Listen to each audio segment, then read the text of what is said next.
आपकी 9th का जो lesson number 9 the snake trying. Snake का मतलब सांप, ट्राइंग का मतलब कोशिश करना। एक सांप पे बच निकलने की कोशिश करता है। ये कविता क्या है, उसके पहले सांप क्या है ये बता दूं मैं आपसे। जैसे ही सांप इस शब्द का जिक्र आता है और आपके शरीर में एक सिहरन दौड़ जाती है, कपकपी छूट जाती है। तो आपको ये एग्जाम्पल भी बता दूं, आज तक कभी सांप ने होकर किसी पर आक्रमण नहीं किया है मानव इतिहास में। आप यहाँ बैठे हो, सांप आपको वहां चलते चलते आएगा ना, आपको काट लेगा, संभव ही नहीं है। वो ये करता ही नहीं है। जितनी भी स्नेक बाइटिंग की घटना होती है, सांप के काटने की, सांप के अंदर जहर किसी को मारने के लिए नहीं होता है। सांप के अंदर जहर खुद के बचाव के लिए होता है, क्योंकि सांप के पास अपने बचाव का कोई तरीका ही नहीं है। देखिए कुदरत बड़ी कमाल की है। आपने देखा, आप अक्सर सोचते होंगे गुलाब का इतना अच्छा फूल होता है, उसके साथ कांटे क्यों दिए? वो कांटे क्या है? उसकी सुरक्षा के लिए। कमल जैसा फूल कितना सुंदर होता है, और उसको आप उसे ले नहीं सकते हो। वो कीचड़ में खिलता है, तालाब में खिलता है, तो अंदर जाके लेना हमारे बस की बात नहीं है। अर्थात कि वो कुदरत ने क्या दी, उस कमल को सिक्योरिटी दी है, सुरक्षा दी है। गुलाब के फूल के साथ कांटे दिए क्यों? गुलाब की सिक्योरिटी हो। किसी वृक्ष के ऊपर सबसे मीठा फल सबसे ऊपर लगता है, वो उसकी सिक्योरिटी है। कुदरत सब इसी प्रकार हम जैसे इंसान है, भागने के लिए 2 पैर दिए, लड़ने के लिए 2 हाथ दिए, दैट इज अवर सिक्योरिटी। सांप के साथ, बेचारे के साथ ऐसा क्या होगा? बिल्कुल मरील सा प्राणी होता है, धरती पे रेंगने वाला, न उड़ सकता है न कुछ नहीं। तो उसकी सुरक्षा के लिए भगवान ने क्या दिया, इस कुदरत ने क्या दिया? जहर दिया। पर वो सिर्फ खुद की सुरक्षा के लिए होता है, मारने के लिए नहीं। और सांप के बारे में कि ये आपको भयंकर जीव है, ये गलत है। वो होके कभी किसी को नहीं मारता है। आज तक कभी ऐसा नहीं हुआ कि सांप चलता हुआ आया, दौड़ता हुआ आया, रेंगता हुआ आया, आप बैठे और आपको काट के चला गया। नहीं, वो ऐसे कभी नहीं करता है। 3-4 कंडीशन में सांप से मौतें होती है। या तो हम जा रहे हैं, अचानक रास्ते में कहीं सांप जा रहा है, हमारा पैर पड़ जाए। जैसे ही पैर पड़ जाएगा तो उसकी सुरक्षा के लिए क्या करेगा? हमें काट देगा। वो अपनी सुरक्षा के लिए। तुम्हारा पैर पड़ा है, जैसे अक्सर खेतों में मौतें हो जाती है सांप के काटने से। होता क्यों है? घास के बीच में पड़ा रहता है, पैर पड़ जाता है, उसे लगा खतरा आया तो वो काट लेता है। या कभी क्या करता है कि इधर उधर तुम कहीं हाथ डालते हो तो वो काट लेता है। क्योंकि कहीं जैसे किसी कोने में दुबका हुआ है, सांप दुबका हुआ है, जैसे आप हाथ डालते हो तो हाथ की उंगलियां उसे चूहे जैसी लगती है। क्योंकि सांप क्या खाते हैं? चूहे खाते हैं। जैसे उंगलियां डालोगे ना तो उसे क्या लगेगा कि कोई चूहा आया है, और उस चूहे को दबोचने के चक्कर में वो आपको क्या कर लेता है? काट लेता है। वो आपको काटने के लिए नहीं काटता है। और दुनिया में मोस्ट ऑफ जो 2-4 प्रजातियों को छोड़ दिया जाए, ज्यादातर सांप जहरीले होते ही नहीं। फिर भी हमें सांप से डर लगता है। हमारे यहाँ तो इस कोबरा को छोड़ दिया जाए, गोई इसे कहते हैं, इन 2 को छोड़ दिया जाए, हमारे यहाँ बाकी जो सांप है जहरीले है ही नहीं, वो नुकसान आपको पहुंचा ही नहीं सकते। वो ओनली रेड किलर है, चूहों को मारने वाले हैं। पर सांप के साथ हम क्या करते हैं? सांप को नहीं मारा जाए तो 50-60-100 साल तक वो जिंदा रह जाता है। पर कोई भी सांप इतना जिंदा रहता ही नहीं। आपने बहुत कम दिखे होंगे बड़े बड़े सांप। वो बड़े सांप इसलिए क्योंकि उन्हें इतने समय जिंदा रहने का मौका मिल गया। बाकी इतने सांप होते हैं, इससे ज्यादा बड़े दिखे मारा। जबकि आपको बताया कि जो सांप होता है, जैसे हमारी सनातन संस्कृति में हम कहते हैं कण कण में भगवान है। जब कण में भगवान दिख आप ढूंढ रहे हो तो सांप में भी तो उतना ही भगवान है। और आप लकड़ी लेकर क्या करते हैं? सांप को मार देते हैं। जबकि होना ऐसा नहीं चाहिए। आपको नहीं पता होगा, एक सांप यदि नहीं मारा जाता तो अपने जीवन काल में लगभग 60 से 70 क्विंटल अनाज की रक्षा करता। आप कहोगे ये कैसे? क्योंकि वो अपने जीवन काल में इतने चूहे खा जाता है कि वे चूहे जो बचे रह गए, जैसे एक सांप बाय देवे अपने जीवन काल में 2000 चूहे खा जाता। ठीक है, 2000 चूहे मिलकर कितना नुकसान पहुंचाते हैं हमारी फसलों को? वो लगभग 100 क्विंटल के आसपास अनाज खा जाते हैं। अर्थात कि एक सांप मारने से आप इतना नुकसान कर सकते हो। मेरा ये मानना है कि सांप क्या, इस धरती पे जो भी हो, इस धरती पे जो भी प्राणी हो उसे जीवन जीने का पूरा हक है। अभी सर्दियों में आपने देखा होगा जगह जगह छोटे छोटे पिल्ले देखे होंगे आपने, और थोड़े दिनों बाद उनमें से शायद ही कोई रहेगा। मैक्सिमम क्या हो जाते हैं, मर जाते हैं। जो इस प्रकृति से लड़ पाएगा, इस कुदरत से लड़ पाएगा, भूख से लड़ पाएगा, वो जीत जाएगा। बाकी दूसरे कुत्ते ही मार देंगे।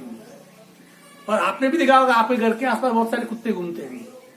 आपके मन में कभी भी ये ख्याल पैदा हुआ कि तुम्हारा नसीब अच्छा है कि तुम इंसानी रूप में पैदा हुए, और बेचारा उनका नसीब बुरा है कि वो कुत्ते बन के पैदा हो गए, क्योंकि अगले जन्म में ऐसा ही कुछ हम बनेंगे। पर तुम्हारे और हमारे किसी के मन में ये दया पैदा होती है कि यार घर में यार 2 रोटियां या ठंडी पड़ी हुई है, 10-15 टुकड़े करके छोटे छोटे पिल्लों को क्या करो, खिला दो।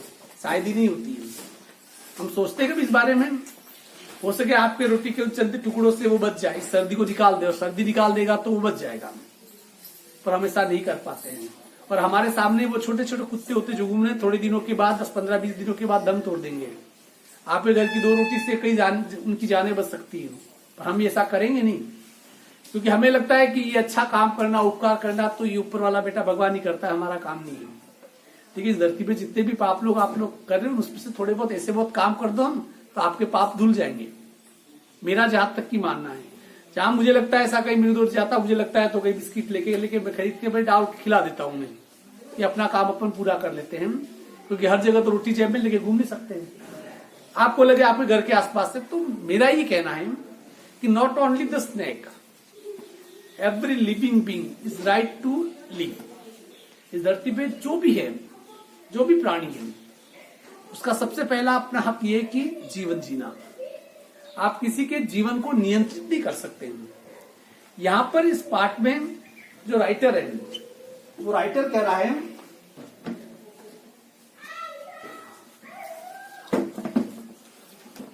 राइटर है WWE रोज। राइटर कौन है? WWE रोज। वो सांप के बारे में बता रहा है। सांप दुनिया के सबसे स्वस्थम प्राणियों में से होता है। आपने देखा उसकी स्किन कितनी शाइनिंग करती है। अलग अलग रंग के सांप होते हैं। जब एक अच्छा हट्टा कट्टा जवान सांप जो होता है वो अपना पूरा फन फैला दे, उसे देखने का मजा ही कुछ अलग होता है। और उसे छेड़ना मत, क्योंकि सांप की एक आदत होती है, जो उसे छेड़ता है उसे वो छोड़ता नहीं है, तो हो के ऊपर नहीं आएगा, पर उसके पास जाके जब उसे लगे कि मैं मर रहा हूं तब वो आक्रमण करता है। यहां पर इस पाठ में सांप के बारे में बताया। बिल्कुल सिंपल सा पाठ है पर समझने वाला पाठ है। इस पाठ के माध्यम से वो ये बताना चाहता है कि सांपों को नहीं मारना चाहिए। कई लोग ऐसे होते हैं कि सांपों को नहीं मारते हैं, थोड़ा वो फांसी का फंदा लगा के उन्हें पकड़ लेते हैं, दूर जंगल में जाके छोड़ देते हैं, और होना भी वही चाहिए।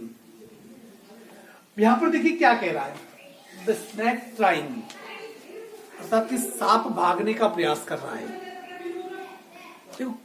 देखो सांप भागता ही नहीं है। पहली बात तो ये, सांप अपनी चाल से चलता है।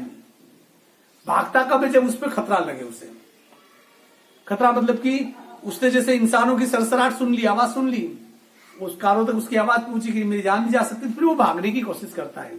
जहां उसे कोई खतरा नहीं होता है, सांप वहां कभी भागता नहीं है।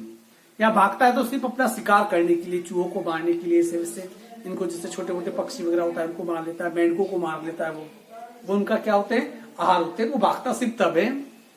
The snake trying to escape the pursuing stick. Escape का मतलब बचकर। एस्केप का मतलब होता है, लिखा है ना, बचकर निकलना, बचकर भागना।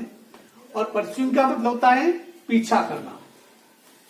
To the snake trying to escape the pursuing stick. Stick का मतलब लकड़ी। अर्थात कि सांप क्यों भाग रहा है? अपने आप से लकड़ी से बचाने के लिए। अर्थात कि तुम जैसा ही कोई व्यक्ति लट लेके पीछे पड़ा हो, सांप को मारो मारो, और सांप के पीछे लट लेके पड़ा है, तो सांप क्या करेगा? Just he will the snake trying. इसलिए सांप क्या कर रहा है? बचने की क्या कर रहा है? कोशिश कर रहा है। To escape the pursuing stick. इससे बचने की कोशिश कर रहा है। जो व्यक्ति लकड़ी लेकर, अब लकड़ी लेकर तो कोई जानवर तो दौड़ेगा नहीं, इसने इंसान का जिक्र नहीं किया है, पर लकड़ी लेकर सिर्फ एक ही व्यक्ति, न तो दुनिया में कोई जानवर अपने हाथ में या पंजों में लकड़ी दबा के किसी को मारने नहीं जा सकता है। ये हम ही कर सकते हैं ये काम। और देखा जाए तो दुनिया में हमारे अलावा जितने भी जीव हैं वो किसी पे हमला करते तो सिर्फ खाने के लिए, पेट की आग बुझाने के लिए। आपको लगता है कि शेर बड़ा हिंसक है, हिरण को मार देता है? नहीं, वो हिरण को मार नहीं रहा है, वो हिरणों की रक्षा कर रहा है। आप कहोगे बड़ी उल्टी बात कर रहे हो आप कह रहे हो कि भाई हिरण को मार रहा है शेर, मैं कह रहा हूं कि वो हिरणों की रक्षा कर रहा है। किसी जंगल में एक शेर हो तो वो तो 2-3 दिन में एक हिरण को खाएगा, पर उस जंगल में एक शेर नहीं हो तो जंगल में शिकारी घुस जाएंगे और जितने भी हिरण हैं उनको 4 दिन में निपटा देंगे, इंसान मार डालेगा। पर वो जब तक शेर है तब तक शिकारी अंदर नहीं जाता है। इसका मतलब क्या हो रहा है? वो शेर किसकी सुरक्षा कर रहा है? हिरणों की हिरणों की सुरक्षा कर रहा है। ये कुदरत का बैलेंस है, संतुलन है, चक्र है, वो उसके हिसाब से चलता है। तो the snake trying to escape the pursuing snake, सांप किससे बचने की कोशिश कर रहा है? एक लकड़ी से, कोई लकड़ी लेकर पीछे पड़ा है, उससे बचने की क्या कर रहा है? कोशिश कर रहा है।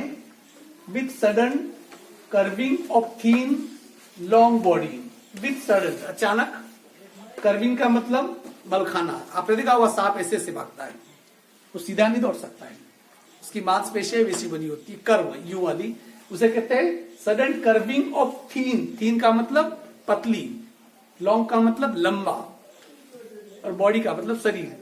उसका जो दुबला पतला शरीर है कैसे करते हुए भाग रहा है? वो बल खाते हुए। सांप क्या कर रहा है? लकड़ी से बचकर उसका जो दुबला पतला शरीर है वो बल खाते हुए क्या कर रहा है? भाग रहा है। How beautiful! कवि क्या करा, कितना सुंदर है। देखिए कवि की बड़ी पॉजिटिव सोच है।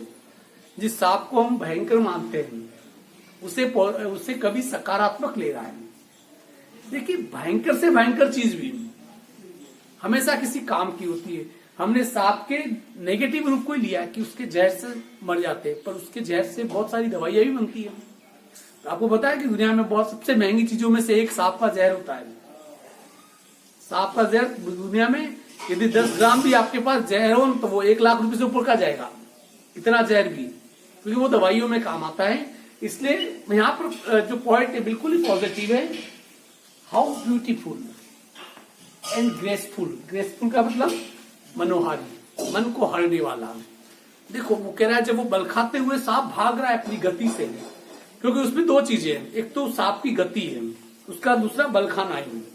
और चीजें सीधी जाती है में अच्छा नहीं लगता है। आपने भी देखा होगा कि ऐसे रास्ते आ जाए जहां बड़े बड़े बोर्ड है यूं, और हम बस में बैठे हुए हैं, उसमें ज्यादा मजा आता है या सीधे सीधे चले जा रहे हो? सीधे सीधे वाले मजा नहीं आता है। माउंट आबू जाने का मजा क्यों आता है? क्योंकि वो रास्ता यूं यूं बिल्कुल वो बल खा रहा है रास्ता, इसलिए आपको मजा आ रहा है। इसलिए स्ट्रेट चीजें हमें पसंद नहीं आती। इसलिए कह रहा है एक तो सांप बल खाते हुए चल रहा है, दूसरा उसकी जो स्किन है, उसकी चमड़ी है, उसकी स्किन होती है सांप की एकदम चमकीली होती है, शाइनिंग वाली। How beautiful and graceful. और उसकी ये जो स्किन है वो कितना मनोहारी लग रहा है, कितना वो सुंदर लग रहा है। Are his shapes. और जब वो बल खा के चल रहा है, शेप्स का मतलब आकार, और जब वो बल खा के चल रहा है, सांप भाग रहा है, तब उसका आकार, उसका वो लंबा शरीर, दुबला पतला शरीर बल खाते हुए उसका शरीर कितना मनोहारी और कितना सुंदर लग रहा है। अर्थात कि इस स्टांजा में जो पॉइंट है वो क्या कर रहा है, इसमें भी जो नेगेटिव चीज है उसमें भी सकारात्मकता, पॉजिटिव चीज देखने की वो क्या कर रहा है, कोशिश कर रहा है। उसके बाद दूसरा देखिए, he glides through the water away. Glides का मतलब फिसलना, ग्लाइड्स फिसलना। जो सांप होता है पानी में भी तैरता है, सांप को सांप तैर सकता है आराम से, ठीक है ना। He glides through the water away, किसी की लकड़ी से बचकर वो भागता भागता कहीं पानी के ऊपर, जैसा तालाब, नदी, झरना कुछ भी हो सकता है। He glides through the water away, वह किसके ऊपर अब फिसल रहा है, रपट रहा है, पानी के ऊपर। वो सीधा पानी के ऊपर अपने मुंह को ऊपर करके सीधा जाता है, वो उसका शरीर हिलाते हुए, उसका वाइब्रेशन ऐसा होता है। फ्रॉम द स्ट्रोक, अर्थात कि आपके आघात, स्ट्रोक का मतलब आघात, मार, किसी की मार से बचने के लिए वो क्या कर रहा है, पानी के ऊपर फिसल रहा है। पानी के ऊपर रपटीला जो पानी है उसके ऊपर फिसल के जा रहा है। ओ लेट हिम गो, कवि कह रहा है कि उसे जाने दो, मारो मत। यहाँ कवि की कौन सी भावना प्रकट हो रही है, दया की, वो लेट हिम गो, वो उसे जाने दो। क्या कह रहा है? उसे जाने दो ओवर द वाटर, पानी के ऊपर उसे फिसलने दो। मतलब सांप जा रहा है तो जाने दो, उसे मारो मत, क्योंकि वो आपकी लकड़ी की मार से बचकर वो फिसल रहा है। Into the reeds to hide, जो रीड्स होता है, जो पानी के अंदर जो सरकंडे होते हैं, लंबी घास जो होती है सरकंडे, तो क्या करता है वो? Into the reeds to hide, hide का मतलब छिपना। और जो पानी के अंदर जो फिसल के वो जा रहा है, तो जो पानी के अंदर जो सरकंडे हैं, उन सरकंडों के बीच में छिपने की कोशिश कर रहा है तुम्हारी मार से बचने के लिए, विदाउट हर्ट, ताकि, और विदाउट हर्ट, और उसने तुम्हें कोई नुकसान भी नहीं पहुंचाया है, वो तुम्हें बिना किसी नुकसान पहुंचाए पानी पे फिसलता हुआ सरकंडों के बीच छिपने की क्या कर रहा है? वो कोशिश कर रहा है। स्मॉल एंड ग्रीन, छोटा सा सांप है, छोटा है और हरे रंग का है, चाहे किसी अलग अलग रंग के होते हैं, हरा, काला, पीला, नीला, जो भी हो सकता है। He is harmless even to children, harmless का मतलब हानि रहित। और कभी क्या कह रहा है? जो सांप है यहां तक कि बच्चों के लिए भी हानि रहित है, अर्थात कि बच्चों को भी वो नहीं काटता है, कोई किसी को नहीं काटता है। देखिए, बिना मकसद के सिर्फ दो पैर वाला जानवर जिसे हम इंसान कहते हैं, वही दूसरों को नुकसान पहुंचाता है। बाकी दुनिया का कोई भी जानवर चीट नहीं करता है। जो कहते हैं चीट करना, धोखा देना, ये कौन करता है? सिर्फ इंसान ही करता है। आप नजर दौड़ा के देख लो, आप गाय देख लो, घोड़ा देख लो, गधा देख लो, अपने आसपास जितने पशु हो उन्हें देखिए कि वो धोखा कभी भी नहीं देते, दे नेवर चीट। ये काम सिर्फ किसका है? हमारा, इंसानों का। आपने भी देखा होगा कि यदि कोई एक दूसरे का हम लोग गला काट सकते हैं बिना मकसद के, पर ये कभी जानवर ऐसा नहीं करते हैं। तो क्या कह रहा है? He is harmless even to children, और सांप यहां तक कि बच्चों के लिए भी हानि रहित है, उसे मत मारो, उसे जाने दो। तो यहाँ लेखक की इस स्टांजा में क्या प्रकट हो रही है? काइंडनेस, उसकी दया प्रकट हो रही है। वो चाहता है कि जो सांप है, the snake is the part of the nature and we have to save him, और हमें उससे क्या करना चाहिए? भाई बचाना चाहिए। अलोंग द सैंड, वहां से बच के निकलता है वो, अलोंग द सैंड, और वो जैसे जमीन पे चल सकता है, घास पे चल सकता है, पानी पे चल सकता है, वैसे अलोंग द सैंड ही ले अंटिल ऑब्जर्व, और जब तक वो रेत पे पड़ा रहता है। कई सांप ऐसे होते हैं, देखो रेत पे रहने वाले सांप, उनका रंग भी रेत जैसा ही होता है। पेड़ों पे रहने वाले सांप होते हैं, उनका रंग पेड़ों जैसा ही होता है, ग्रीन होता है। ये उनकी अपनी कला होती है। देखो, जो जिस माहौल में रहता है उसका अभ्यस्त हो जाता है, क्योंकि रेत के बीच में सांप पड़ा हुआ रेत जैसा ही दिख रहा है, तो कोई उसे पहचान ही नहीं पाएगा, कोई उसे देख ही नहीं पाएगा, तो कोई उसे छेड़ नहीं पाएगा। दूसरों से अपनी सुरक्षा के लिए प्रकृति ने उन्हें ये वरदान दे रखा है। तो अलोंग द सैंड ही ले अंटिल ऑब्जर्व्ड, ऑब्जर्व का मतलब देखा जाना, और वो रेत पर तब तक पड़ा रहता है जब तक कि उसे कोई देख नहीं ले, अर्थात कि वो अपने हाल में मस्त है, वो इंटरफेयर नहीं चाहता है, वो ये नहीं चाहता है कि कोई उसे डिस्टर्ब करे, वो अपने हाल में मस्त है। वो किसी और की जिंदगी में भी इंटरफेयर नहीं करता है, इसलिए वो अपने हाल में क्या है? मस्त है। अलोंग द सैंड ही ले अंटिल ऑब्जर्व, जब तक कि उसे कोई नहीं देखे तब तक वो कहां पड़ा रहता है? वो रेत में पड़ा रहता है। And chest away, chest away का इसका है पीछा करना, और जब कोई उसका पीछा करता है मारने के लिए, हम अकारण मार देते हैं। सांप वहां पर आराम से जा रहा है, दो चार लोगों की नजर में वो सांप है, सांप है, वो उसका काम कर रहा है, जा रहा है बेचारा चुपचाप, पर खुरापाती हमारी, क्योंकि हमारे मन के इंसानी मन के अंदर एक हिंसा भरी हुई है, और वो खुल के बाहर आती है। छुरे होंगे तो ले पत्थर लेके शुरू हो जाएंगे, एक सेकंड के लिए नहीं देखेंगे, दे पत्थर, पहला पत्थर लगेगा, खून निकलना उसका शुरू हो जाएगा। आप थोड़ी देर के लिए उसे पत्थर मारने के पहले एक सेकंड के लिए सोचिए, जितनी ताकत से आप पत्थर मार रहे हो उतनी ताकत से आपका कोई दोस्त आपको पत्थर मार दे और आपके माथे पे या वहां कहीं लग जाए, तो आपको क्या एहसास होगा? आपको कितना दर्द होगा? पर आप उस दर्द को कभी महसूस नहीं करते हो, बस आपको मजा आता है, क्योंकि कहीं की आपके मन में हिंसा पल रही होती है। तो ही ले until observe and chest away, वह तब तक वहां पड़ा रहता है जब तक कि कोई उसे देखे नहीं या कोई उसका पीछा नहीं करे, और जब कोई पीछा करता है, and now he vanishes in the ripples. Vanishes का मतलब ओझल होना, जैसे ही उसका पीछा किया गया ही वेनिसेज इन द रिपल्स। रिपल्स का मतलब होता है जो रेत की जो लहरें होती है, रेत भी कैसी होती है, लहरदार होती है, तो वो क्या होता है, उन रेत की उन लहरों के बीच में क्या हो जाता है, ओझल हो जाता है। He vanish in the ripples among the green slim reeds. और रेगिस्तान में भी जो रेत में भी जो हरे रंग की जो सरकंडे होते हैं, उन सरकंडों के बीच में, रेत की लहरों के बीच में जैसे ही कोई उसे देखता है या कोई उसे पीछा करता है तो वहां से वो क्या हो जाता है, ओझल हो जाता है। तो इस पूरी कहानी का जो सार है, what is the central idea of this poem? At first we have to respect the every human being in the world. First thing, we should respect every human being in the world, because this all nature is the part of God and all nature is the part of us. This is very very very cruel to harm any living being. किसी भी जीवित प्राणी को नुकसान पहुंचाना सबसे निर्दयी बात है, क्योंकि एक यदि मकोड़ा भी जा रहा है और मकोड़े को देख के आप उसके ऊपर आराम से यूं पैर रख देते हो, आपके लिए एंजॉय है, और ये ठीक वैसा ही है जैसे कि कोई हाथी आपके ऊपर पैर रख दे और आपको जो दर्द हो। जैसे हाथी आपके ऊपर पैर रखेगा, आपका सर फटेगा, भेजा बाहर आएगा, आपको तकलीफ होगी, ठीक उसी प्रकार की उतनी भयानक तकलीफ उस मकोड़े को भी होती है जब उसके ऊपर हम पैर रख देते हैं। पर वो कह नहीं पाता है क्योंकि उसकी आवाज दी है। हम तो चीखेंगे, चिल्लाएंगे, बचाओ बचाओ, ये करेंगे, सब नाटक करेंगे, फिर बच भी गए हॉस्पिटल ले जाएंगे, वहां इलाज कराएंगे, हमें बचा लिया जाएगा, पर उनके लिए कोई हॉस्पिटल नहीं होता है। पर उनमें वही जीवन होता है जो हमारे अंदर है। हमारे जैसे नसों में जैसा खून बह रहा होता है, ठीक खून उनकी नसों में बह रहा होता है। इसलिए इस धरती का जितने भी जीवन है उनका सम्मान होना चाहिए। सिर्फ बात सांप की नहीं है, चाहे किसी भी जानवर की है, we have to respect them, क्योंकि इस धरती ने, इस नेचर ने किसी चीज को पैदा किया है तो किसी मकसद के लिए पैदा किया है। इस बात का ख्याल रखना। कायनात जो सृष्टि है, किसी भी चीज को पैदा करे, यदि धतूरा भी नहीं, धतूरा क्या यूं नहीं, पर धतूरे का भी अपना उपयोग है, क्योंकि सृष्टि ने उसे पैदा किया है तो इसका मतलब वो काम की चीज है, और जो काम की चीज नहीं हो उसे सृष्टि पैदा ही नहीं करती है, क्योंकि हमसे भी ऊपर एक ताकत है जो इस पूरे ब्रह्मांड को नियंत्रित कर रही है। वो किसी भी काम को बेफिजूल नहीं कर सकती है। इसलिए हमें सभी जानवरों के प्रति दया दिखानी चाहिए, उनके प्रति सम्मान रखना चाहिए और उनके अस्तित्व का हमें स्वागत करना चाहिए। Is it clear?